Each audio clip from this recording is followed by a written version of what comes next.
아까 이제 우리 애들하고 수수께끼 이야기를 했었는데요. 아침에는 4발로 걷고, 점심에는 2발로 걷고, 저녁에는 3발로 걷는 것이 무엇인가? 그것은 사람이었습니다. 그런데 이제 또 다른 수수께끼가 있습니다.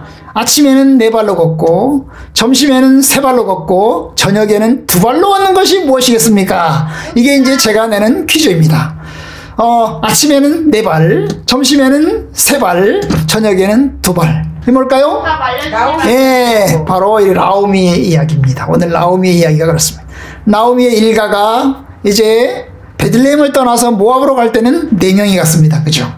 그러다가 모압에서 출발을 가지고 베들레헴으로 올 때는 3명이 출발을 했습니다. 그죠? 근데 가는 도중에 1명이 돌아갔죠. 그죠? 1명 오르바가 돌아갔습니다. 그리고 베들레헴에 도착한 사람 몇 명이었어요? 베들레헴에 도착한 사람은 2명이었습니다. 자, 4명, 3명, 2명 이렇게 됐어요. 자, 지난 시간에 우리가 보았던 것이 바로 그 얘기입니다. 모압을 떠나서 베들레헴으로 돌아오는 길에 나오미가 이제 2 며느리를 이제 돌려보내려고 합니다. 그들은 앞길이 창창하고 아주 젊은 새색시들이었는데 남편이 죽었잖아요. 베들레헴으로 가봐야 인생에 뾰족한 수가 없습니다. 그래서 그들이 새로운 인생의 출발을 위해서 돌려보내려고 합니다. 너의 고향으로 돌아가라. 너의 어머니의 집으로 돌아가라. 너의 신들에게 돌아가라. 그런데 이제 이 나오미가 아주 강력하게 권고하는 이 권고에 2 며느리 중에 1명인 오르바는 슬픔 가운데서 작별을 하고 돌아갑니다. 그리고 룻은 어떻게 합니까? 끝까지 내가 어머니를 떠나지 않겠다고, 어머니가 가는 곳에 나도 가겠다고, 그렇게 하면서 이제 끝까지 이제 따라가겠다고 선언하는 그런 내용이 우리가 이제 지난 시간에 보았던 내용입니다. 이제 드디어 오늘 말씀 보면 이제 2명, 끝까지 남은 2명, 나오미와 이제 룻이 어떻게 합니까? 베들레헴에 도착을 합니다. 19절. 예, 그 2 사람이 베들레헴까지 갔더라. 여러분, 모압에서 시작해서 출발해서 이제 뭡니까? 요단강을 건너서 예루살렘을 지나서 베들레헴까지 가는 이 길, 아주 여러 날을 가야 되는 먼 거리의 여정입니다. 그들이 승용차를 타고 간 것도 아니고, 그들이 부자에서 낙타를 타고 간 것도 아닙니다. 그들은 터벅터벅 걸어갔습니다. 아마도 베들레헴을 떠나서 모압으로 갈 때 이 나오미의 가족은 화려하게 갔을 것입니다. 그죠? 아마 많은 이삿짐을 쌓아놓고 이제 그들은 낙타를 타고, 혹은 뭡니까? 마차에다가 짐을 실어놓고 그들이 이제 서부로 가듯이 아마 그들은 갔을 겁니다. 그런데 그들이 돌아올 때는 어떻게 와요? 2 아낙네가 몇 개의 보침만 가지고 터벅터벅 걸어 돌아오는 겁니다. 결국 드디어 이제 베들레헴에 도착을 했습니다. 그렇게 힘겨운 여행을 통해서 베들레헴에 도착을 했어요. 그런데 베들레헴에 도착하자 사람들이 깜짝 놀랍니다. 베들레헴에 살고 있는 사람들이 깜짝 놀래요. 뭐라고 깜짝 놀랍니까? 자, 보십시오. 베들레헴에 이를 때에 온 성읍이 그들로 말미암아 떠들며 이르기를 이가 나오미냐, 이가 나오미냐. 사람들이 베들레헴에서 이제 베들레헴으로 도착하자. 베들레헴 큰 동네가 아니에요. 그 당시 옛날 동네는 베들레헴 큰 동네가 아니에요. 자, 베들레헴 시골 동네예요. 자, 그 시골 동네에 도착하자. 어때요? 사람들이, 거기에 살고 있는 사람들이 깜짝 놀란 겁니다. 뭐라고 얘기합니까? 아니, 이 사람이 나오미인가? 이야기를 하는 거예요. 왜 그렇게 놀랄까? 원래 갈 때 4명이었는데 2명만 돌아오니까. 아, 그것도 있고요. 그것도 있고. 거기다가 뭐예요? 10년. 이제 이게 갔다가 돌아오는 시간이 최소한 10년이에요. 최소한 10년입니다. 15년이 될 수도 있어요. 그런데 돌아왔는데 뭐예요? 나오미가 폭삭 늙어버린 것입니다. 폭삭 늙어버린 것입니다. 여러분, 10년이면 강산이 변하죠. 저도 이곳에 이제 우리가 이제 성수동에 있다가 홍은동으로 왔지 않습니까? 여기 제가 온 지가 이제 13년째 들어가는데요. 13년 들어가는데. 여러분, 제가 좀 늙었을까요? 안 늙었을까요? 늙었어요. 맞아요. 늙었어요. 아, 그 당시만 하도 그때 사진 이제 그 당시 사진을 보면 제가 그래도 젊었어요. 그런데 여기 올 때 10년 지나니까 이제 늙은 겁니다. 이제 흰머리도 많이 났어요. 여러분, 바로 그런 거예요. 그런데 여러분, 그래도 저는 양호한 거예요. 저는 양호한 거. 13년이 지났지만 그래도 아직도 멋있고 핸섬합니다. 그런데 여러분, 이 나오미는 어때요? 나오미는 10년이 지나서 돌아왔는데, 10년이 넘게 해서 지나왔는데 돌아와서 보니까 얼마요? 완전히 뭐요? 폭삭 늙어버린 것입니다. 왜요? 고생을 하도 많이 해가지고, 거기 모압에 가가지고 엄청나게 스트레스를 받고 고생을 엄청나게 많이 해가지고 무슨 고생해요? 남편이 죽었잖아요. 두 아들이 죽었잖아요. 인생의 거의 전부가 날아간 것입니다. 그러니 얼마야? 뭐예요? 사람들이 보기에 아니 저 사람이 진짜 나오미야? 이런 거죠. 저 사람이 진짜 나오미야? 나오미 맞아? 나오미 맞긴 맞거든요. 자세히 보면 맞긴 맞은데 어때요? 너무나 변화된 모습. 아까 시인이 말한 것처럼 4명이 갔는데 2명밖에 안 돌아오는 것도 놀랍고 거기다가 뭐예요? 초라하게 온 것. 나갈 때는 화려하게 나갔는데 21절 내가 풍족하게 나갔더니 나갈 때는 풍족하게 나갔다는 거죠. 여기서 풍족하게 나갔다는 말은 뭐예요? 재정적으로 물질적으로 아주 많이 갖고 나갔다 이런 뜻도 되지만 뭐예요? 우리 가족 4명이 완전하게 우리 가족 4명이 있는 상태에서 아주 든든하게 나갔다 이런 뜻도 돼요. 그죠? 여러분 그래도 남편 있고 나오미 입장에서 남편 있고 아들 2명 있잖아요. 그죠? 그렇기 때문에 나갈 때는 뭐예요? 아주 완벽한 부족함이 없는 그런 상태에서 나간 거죠. 풍족하게 나갔더니 여호와께서 내게 비어란 말이에요. 텅 비어서 아무것도 없이 다 가져간 거죠. 그죠? 갈 때는 풍족하게 나갔는데 올 때는 뭐예요? 돌아올 때는 뭐예요? 아주 텅 비게 아무것도 없이 맨손으로 돌아오게 하셨다는 거예요. 아까 말했지만 경제적인 측면에서 그렇고요. 물질적인 측면에서 그랬고요. 또 한편엔 가족 수에 그죠? 남편과 자식과 함께 나갔는데 그 남편과 자식이 다 죽어가지고 아주 빈손으로 자기가 이제 돌아왔다는 거죠. 바로 그걸 이야기하는 거죠. 그래서 여호와께서 내게 비어 돌아오게 하셨느니라. 21절 여호와께서 나를 괴롭게 하셨다. 여호와께서 나를 징벌하셨고 여호와께서 나를 징벌하셨고 이 징벌이 뭐예요? 벌 주는 거죠. 벌 주는 거예요. 그죠? 벌 주는 거. 나를 징벌하셨고 그리고 여호와께서 나를 괴롭게 아주 고통을 남겨다 주었느니라. 그렇기 때문에 어찌 나를 나옴이라 부르느냐. 나를 나옴이라 부르지 마라. 이제 나옴이라는 소리를 내가 들을 자격이 없다. 나는 기쁨이라는 소리를 들을 자격이 없다. 오히려 나는 마라 고통이라는 소리를 들어야 된다. 얼마나 나오미의 마음이 좋지 못합니까? 좋지 못해요. 굉장히 힘들고 어려운 나오미의 모습이 여기 드러나고 있는 거죠. 나오미의 마음속에 굉장히 큰 고통과 큰 괴로움과 큰 십자가를 가지고 있는 것을 보게 됩니다. 그런데 22절 보니까 나오미가 모압 지방에서 그의 며느리 모압 여인 룻과 함께 돌아왔는데 그들이 보리 추수 시작할 때에 베들레헴에 일어났더라. 언제 돌아왔다는 거예요? 돌아오는 시점이 뭐예요? 보리 추수가 시작될 때 돌아왔다. 보리 추수가 시작될 때 돌아왔다. 그럼 뭐예요? 보리 추수가 시작되면 먹을 게 있는 거죠. 만약에 씨를 심을 때 돌아왔으면 먹을 게 없는 거예요. 그죠? 그런데 보리 추수가 시작될 때 돌아오면 추수해서 밭에서 일을 하면 이제 추수를 얻어다가 그걸로 쌀을 만들어 먹을 수 있잖아요. 그죠? 밀을 얻어 먹을 수 있잖아요. 바로 그런 면에서 이제 먹을 것이 있을 때가 돌아왔다는 거예요. 그죠? 네. 그것이 특징이죠. 그죠? 또 하나는 뭐예요? 돌아왔는데 나오미가 혼자 돌아온 게 아니에요. 분명히 갈 때는 4명이 갔어요. 4명이 갔어요. 그리고 남편 죽었고 아들 2명 죽었어요. 그리고 남은 게 뭐예요? 나오미 혼자 돌아와야 되잖아요. 그런데 나오미 혼자 돌아오지 않고 누가 돌아왔어요? 모압 여자 며느리인 룻이라고 하는 여자가 돌아왔다. 이게 이제 오늘 마지막에 이야기입니다. 자, 여기서 제가 2가지를 이야기를 드리려고요. 자, 첫 번째, 여러분 나오미가 자기의 처지를 고백하는 말을 들어보세요. 그는 자기의 비통한 처지를 이야기를 하면서 여호와께서 전능자께서 이런 이야기를 합니다. 전능자께서 나에게 징벌하셨고 그리고 괴롭게 하셨다라고 이야기를 합니다. 이 말은 50%는 맞아요. 자, 여러분 나오미의 입장에서는 여호와께서 나를 징벌하셨고 전능자께서 나를 괴롭게 하셨다라고 이야기를 합니다. 맞아요. 하나님께서 징벌하셨고 하나님께서 괴롭게 하셨죠. 사람의 생명은 하나님께 달려 있으니 하나님께서 불러가셨잖아요. 남편을 데려가셨고 2 아들을 데려가셨잖아요. 하나님께서 하신 거죠. 하나님께서 하신 거죠. 나오미 입장에서는 그것이 큰 고통이고 큰 징벌로 받아들이는 겁니다. 그런데 이것은 50%는 맞아요. 나오미 입장에서 볼 때 50%는 맞아요. 그러나 50%는 맞지 않아요. 왜죠? 여러분 징벌이라는 말을 썼어요. 징벌이라는 말. 그러면 징벌은 언제 하는 거죠? 언제 하는 거죠? 벌 줄 때, 죄를 지어서 벌을 줄 때 하는 거예요.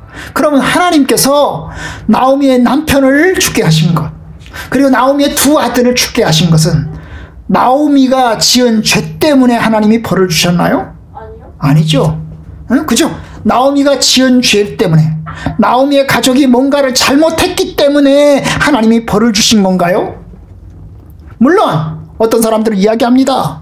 나오미의 가족이 베들레헴을 떠난 것이 죄다. 베들레헴을 왜 떠났어? 다른 사람들도 다 버티고 있는데 그냥 가뭄이 오더라도 흉년이 오더라도 끝까지 버티고 살아남아야지.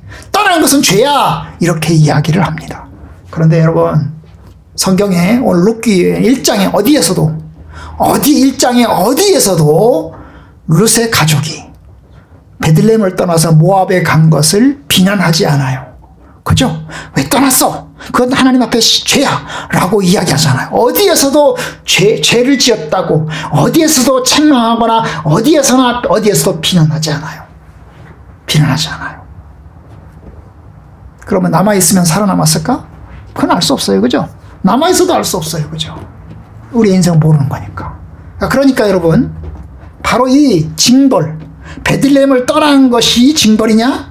혹은 자기 아들들을 모압 여자와 결혼시킨 것이 징벌이냐 하는 부분에서 성경이 이야기하지 않기 때문에 우리가 그것까지 함부로 예단할 수가 없어요. 떠난 것은 죄야. 왜 떠났어? 이렇게 말할 수가 없는 겁니다. 다만 이건 나오미가 받아들이는 거예요. 나오미의 신앙 고백인 거예요. 그죠? 여기서 이야기하고 있습니다. 하나님이 나에게 징벌하셨습니다. 하나님이 나에게 괴롭게 하셨습니다.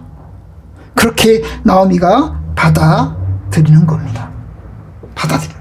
아마도 나오미의 생각에는 남편은 그렇다 치고 두 아들은 죽을 때도 안 됐는데, 아직 젊은데, 이제 결혼해서 10년 동안 자식도 없는데, 후사도 보지 못했는데 하나님께서 남편을 불러가셨다고 생각하니 이걸 징벌로 하나님이 괴롭게 하신 것으로 받아들이는 거죠. 그 고통을 표현하는 용어입니다. 우리는 여기서 나오미를 비난할 수 없습니다. 손가락질할 수 없습니다. 오히려 어때야 되죠? 나오미가 고통하는 모습을 바라보면서 위로하고 함께 울어주어야 합니다. 여기 있는 사람들 어디에서도 나오미의 가족을 비난하지 않아요. 우리가 1장부터 4장까지 이제 계속 보겠지만 어디에서도 나오미의 가족을 비난하지 않아요. 나오미를 비난하지 않아요. 그렇죠? 그러니까 우리 성도들 가운데, 우리 형제들 가운데 큰 고통을 당하고 어려움을 당하고 십자가를 지고 그 고통의 터널을 지나가는 분들을 보면서 여러분, 예단하고 비난하고 비판하고 책망해서는 안 된다는 것입니다. 오히려 옆에서 슬퍼하는 것 슬퍼하게 놔두고, 그리고 울고 있는 것 울게 놔두고, 그러면서 스스로 일어날 수 있도록 기도하고 격려하고 위로해 줘야 합니다. 분명히 애통하는 자는 복이 있습니다. 슬퍼하는 사람은 복이 있습니다. 그리고 위로를 받을 것입니다.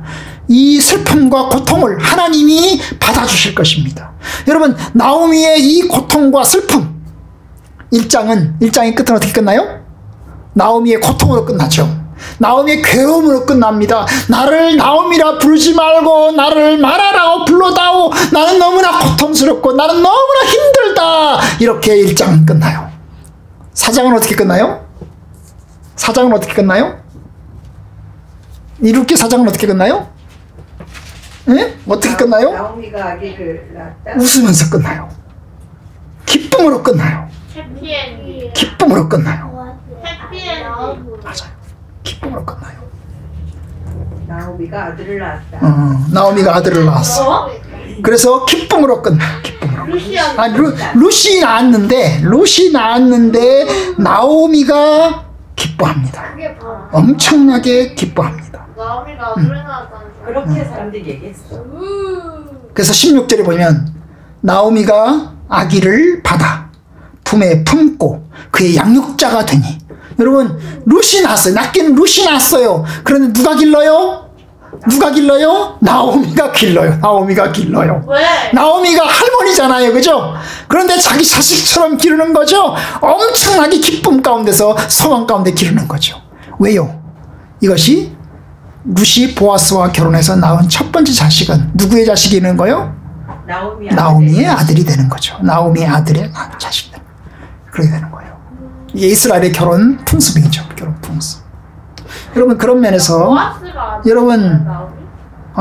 이렇게 고통당하는 우리 형제들, 성도들을 만나면 여러분 책망하지 말고 무슨 죄를 지었을 거야, 필시 뭐가 문제가 있을 거야, 이렇게 하지 마시고 어때요? 기도해주고 울게 놔두고 그러면서 묵묵히 지원해주는 일을 해줘야 할 걸 믿습니다. 아멘? 아멘. 자, 두 번째, 오늘 두 번째 하나 배우는데요. 그 두 번째는 뭐냐면, 여러분 오늘 1장에서 끝났는데 정말 고통 가운데 끝났어요. 그런데 고통만 있는 게 아니에요.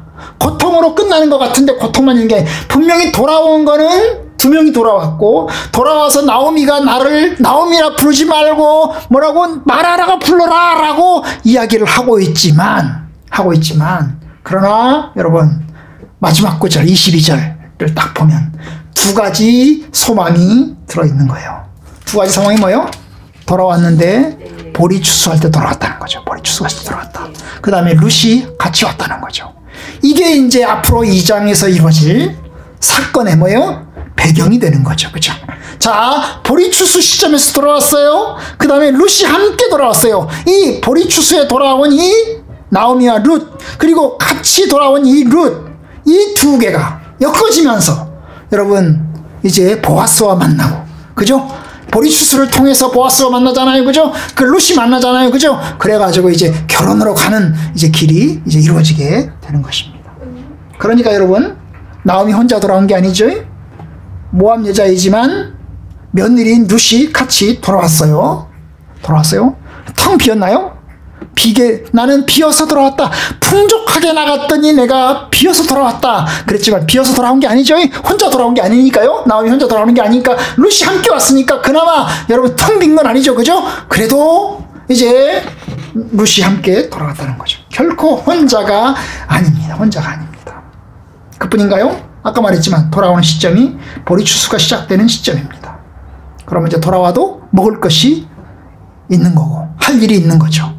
바로 이삭 줍기를 하면 됩니다. 바로 이것이 시작이고 희망입니다. 아마도 1년 중에 가장 적절한 때에 돌아왔어요. 씨를 심을 때 돌아와서 먹을 게 아무것도 없어요. 그런데 씨를 심을 때 돌아온 게 아니라 추수가 시작될 때쯤 돌아온 것입니다. 아마도 나오미도 그 계산을 했을 거예요. 그죠? 내가 돌아가야 될 때 언제 돌아갈까? 언제 돌아가는 게 좋을까? 보리 추수가 시작될 때 가는 게 좋겠다라고 생각했을 것입니다.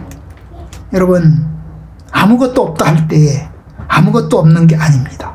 하나님이 남겨두신 게 있는 거예요. 하나님께서 새로 시작할 기회를 주시는 겁니다. 그러니까 여러분, 나오미처럼 절망스러울 때에, 나오미처럼 꽉 막혀 있을 때에 절망하지 말고 낙심하지 마시기 바랍니다.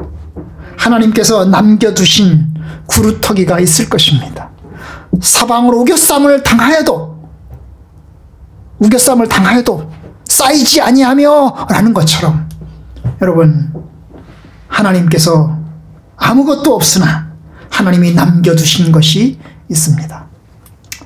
옛날에 오래전에 사랑의 교회에 이제 청년부에마다 매주마다 만들어놓은 주보가 있었습니다. 이제 주보에는 이제 몇 개의 글들이 실리면서 이제 말하자면 발간이 됐는데요. 여러분, 그 당시에 그 청년부의 주보 이름이 뭔 줄 아세요? 모르죠. 여러분은 경험 안 해봤으니까. 주보 이름이 뭐냐면 돌파구예요. 돌파구.